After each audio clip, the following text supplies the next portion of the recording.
हरदीप जी, आपकी बचपन से लेकर अब तक की बैकग्राउंड मैंने देखी और पता ही चला कि बचपन से ही जिद्दी थे, अड़ियल थे। वो जो सलमान खान का डायलॉग है ना कि एक बार मैंने कमिटमेंट कर दिया तो फिर अपने आप की भी नहीं सुनता। जिद पकड़ना अपने आप में कोई खराब बात नहीं है, इसलिए मैं आपसे ये कहूंगा कि मैं इस चार्ज को एक्सेप्ट करता हूं और उसमें सिर्फ यही नुआंस लगाता हूं कि हाँ, मेरे में एक डीएनए डिफेक्ट कहिए इसको, या इसको कहिए कि इसमें किसी और का दोष नहीं है। शुरू से ही 3-4 साल की उम्र में किंडरगार्टन में पढ़ते थे तो किसी ने बच्चे ने आपको छेड़ दिया था तो मुंह पे घूसा मारा था। 1956 में जब मेरी 4 साल उम्र की आयु थी, मेरे फादर की पोस्टिंग हुई जर्मनी में। तो जर्मन किंडरगार्टन में गया और हमारे यहाँ उस समय अभी भी सिख बच्चे जो है ना, क्योंकि बाल लंबे होते हैं, या तो ऊपर जूड़ी बनाते हैं या पीछे गुत बनाते हैं। तो जब मैं शुरू में गया तो बाकी जो बच्चे थे वहाँ पे ज़्यादातर जर्मन थे। उनको अजीब लगा कि ये कहता है लड़का है पर इसने एक गुत की हुई है, तो उन्होंने मेरे टोकना शुरू कर दिया। और क्योंकि भाषा भी नहीं आती थी, थोड़ा उनका टोकने का जो स्टाइल था वो ज़रा फिजिकल हो गया।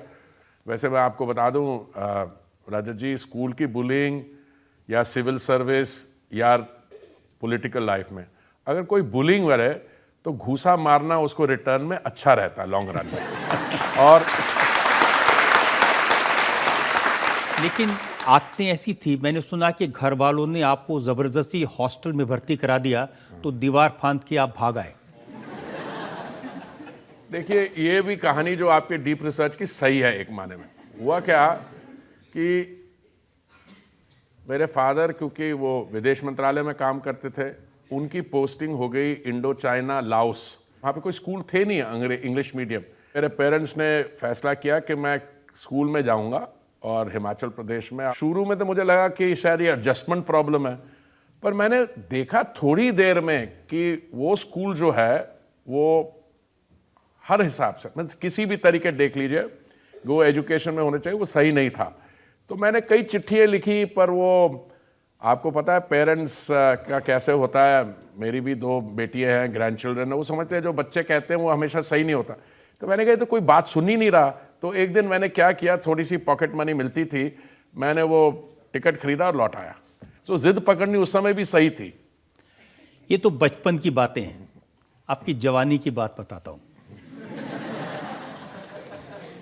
21 साल की उम्र में आप आईएफएस पास करने के बाद में मसूरी एकेडमी में पहुंचे, तो वहाँ जो सबसे सुंदर लड़की थी और जो टॉपर थी,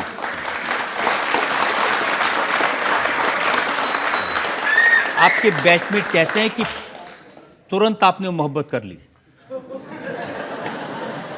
मोहब्बत जो है ना वो फिल्मों में होती है। रियल लाइफ में जो समस्याएं होती हैं उनको भी हल करना पड़ता है। हमारी प्रॉब्लम बाद में आई, क्योंकि आपने लक्ष्मी मुर्देश्वर को चुना जाके। नहीं, मुर्देश्वर को चुना नहीं, प्रॉब्लम दूसरी थी कि उन्होंने भी फॉरेन सर्विस चूज की, मैंने भी।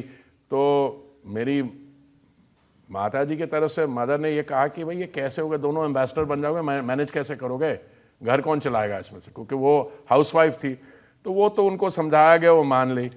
फिर ये इनके फादर जो थे वो वकील थे, मतलब कि लॉ सेक्रेटरी थे। उन्होंने कहा इसमें बड़ी प्रॉब्लम होने वाली है।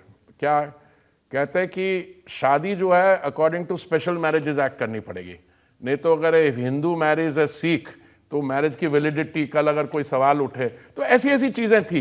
बट हाँ, उसके बाद मोहब्बत होगी। अब ऐसे है कि जब ऐसी चीजों का सामना करना पड़े तो जो बॉन्डिंग होती है वो बड़ा तकड़ी हो जाती है। एक बात बताना आप भूल गए, आपके 3 मामा आए थे आपको धमकाने के लिए, इनसे शादी मत करो। नहीं, ऐसे है कि एक दिन मेरे फादर जो है ना वो थोड़े से इमोशनल हो गए।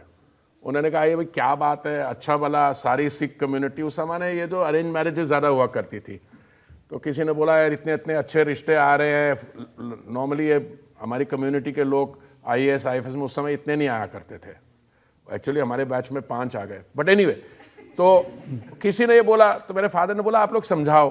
तो 3 में से एक जो सबसे बड़े थे, उन्होंने पहले कोई उनको आर्ग्यूमेंट मिला नहीं, उन्होंने कहा यार महाराष्ट्रन के साथ शादी करोगे इसमें क्या होगा यार, वो तो लोग खाने में चीनी डालते हैं। तो मैंने बताया वो नहीं, महाराष्ट्र नहीं होते, वो गुजराती करते हैं। कहता है चलो वो आर्ग्यूमेंट नहीं चला।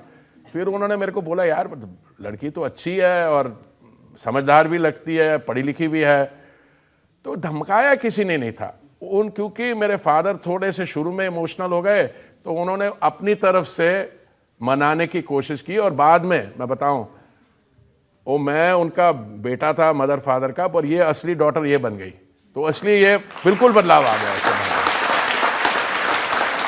लेकिन ये भी सच है कि उन्होंने सिख परंपराओं को अपनाया है, वो गुरुमुखी पढ़ सकती हैं, बोल सकती हैं। और मैं नहीं पढ़ सकता, ये असलियत है।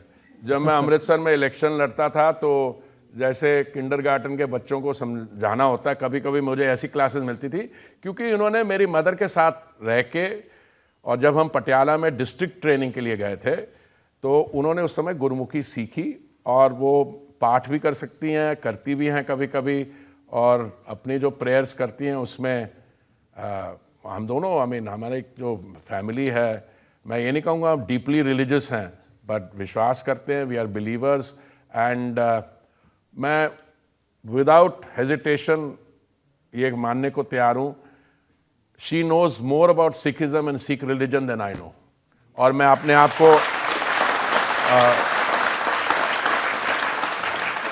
आप को डिवाउट सिख मानता हूँ। I believe in the tenets of Sikhism, but she has gone to a higher level on spirituality.